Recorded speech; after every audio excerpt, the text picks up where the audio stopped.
Alright, sampling with the MPC Live today should be a whole lot easier and way more advanced. And we have 4 options within the sampling screen. So let's go ahead and explore those. See if we can make things a whole lot easier.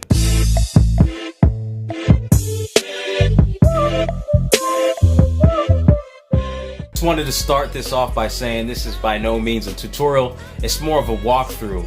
So I wanted to kind of explore the more advanced ways of sampling within the MPC Live to make things easier on myself. I do recommend reading the manual, RTFM. Read the fucking manual, okay? I'm just playing, but come on, let's check it out and let's see how we can make life a little bit easier with sampling. Starting off with the default option and the option that I usually go for, but have decided to explore beyond that. The default is set for sample, as you see right here in the bottom left.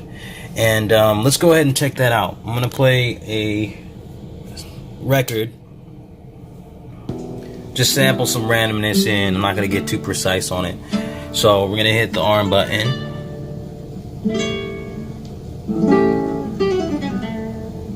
And when I've sampled enough of what I want, I go ahead and hit the button again. Now stop. I have the option to name this. I'm not going to do it right now. And it's going to, well, we'll get into that later. Let's go ahead and press keep. Stop this record player. And now I'm going to go menu, sample, edit. And this is how I usually chop. Now, it is set by default at trim here on the bottom left. You want to click that till it goes to chop. Now, when it's at chop, I have the ability to cut my loop or my sample by using the pad. So I press the first pad, it'll start, and then as soon as I hit the second pad, it's gonna chop. It'll end the first chop and it'll start the second one. So I continue to do this for as many chops as I want. So go ahead and watch this on the screen.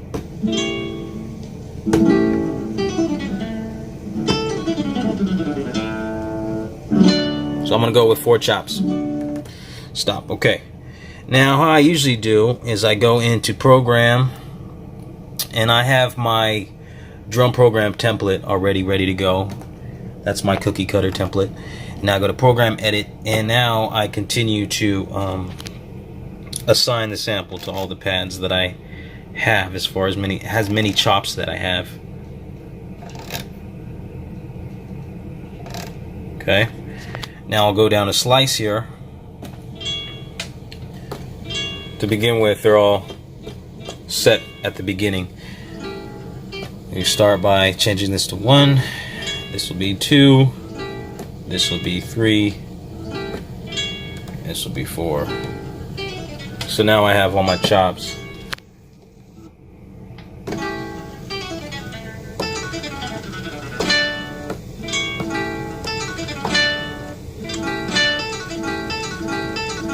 Alright, that's pretty cool.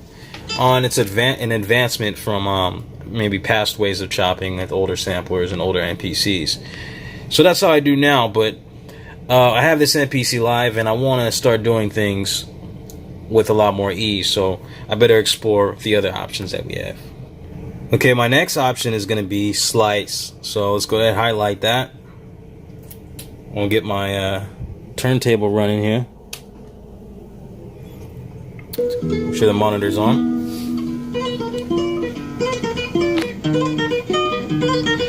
I believe,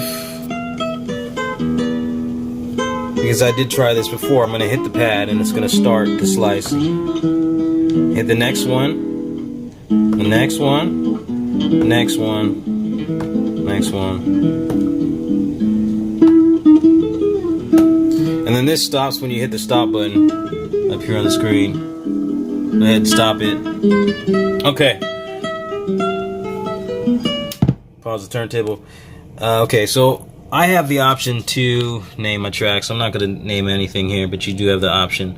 And now underneath here, you also have the option to create a new program with non-destructive slices.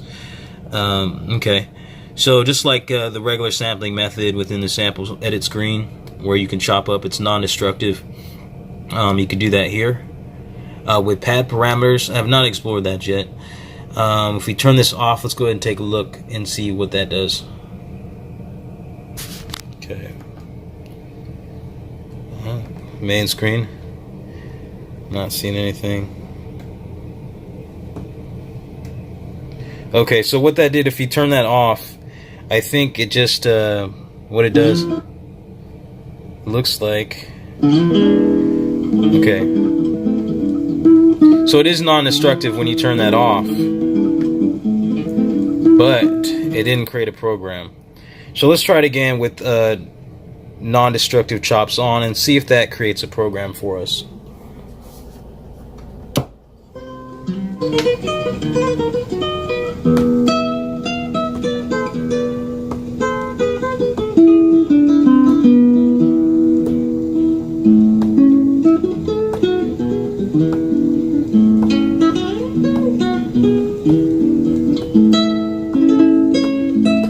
Okay, just to finish that up real quick, hit stop.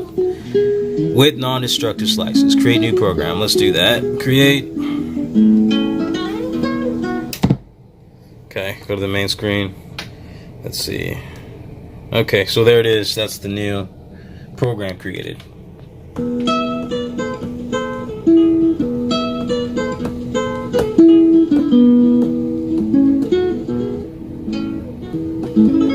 There it is.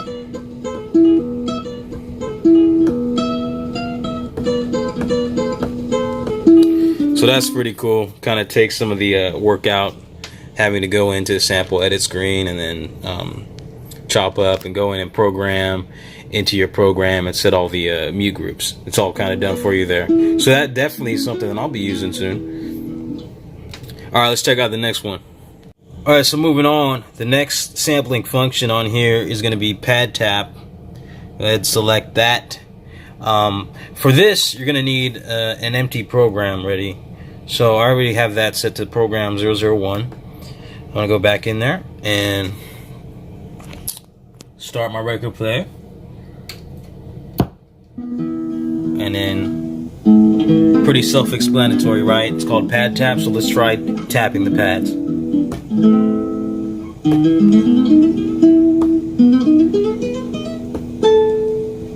Then I'm going to manually hit stop there.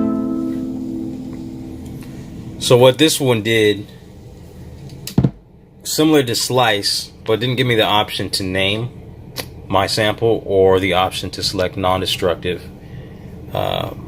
chops or non-destructive slices. Let's go ahead and press these pads. See that?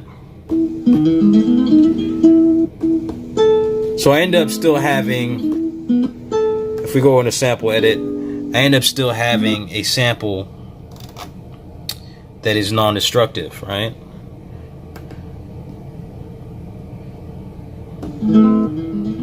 As you see, if you look in the program, it's similar, but instead of having these slices assigned, it's just on pad. So I'm kind of just figuring this out myself here. Alright, so your fourth option as far as sampling goes is going to be pad hold. And this is pretty cool because you can actually bounce around and sample different sections of the record while it's playing in real time. So once again, I'm going to get my record player going.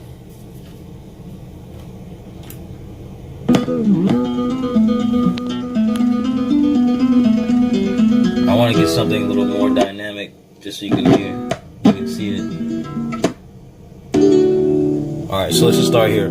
Okay, now this is different in that you got to hold the pad down. As soon as you let go, it's going to stop recording, essentially. So let's go ahead and try it. Here we go. Let go. It's still active though. So now I can hit this again. Let go when I'm done.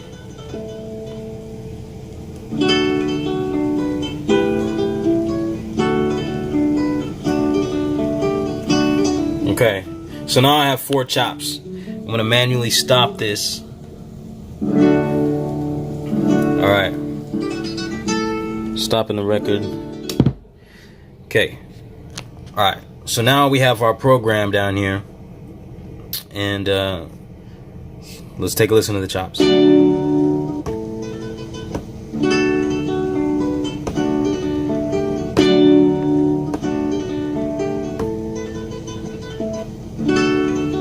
Okay, so those are the chops. Now let's go into the sample edit screen. And this is pretty crazy because take a look at this.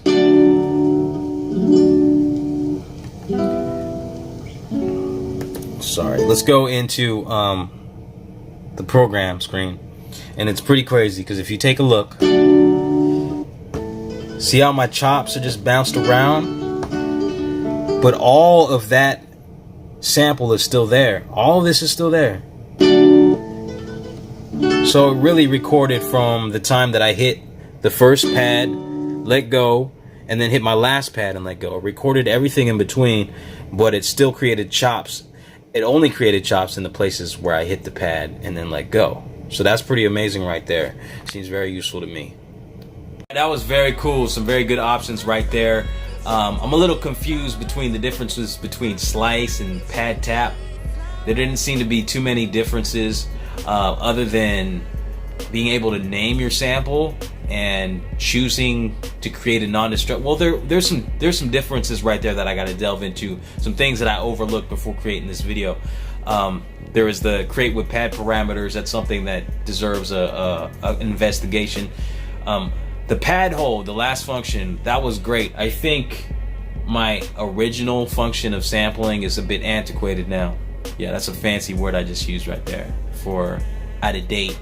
Okay, I'm pretty cool and smart. So, but anyways, enjoy your MPC lives and make some beautiful music. It's Lifted Noise, and I'm Raul. Peace.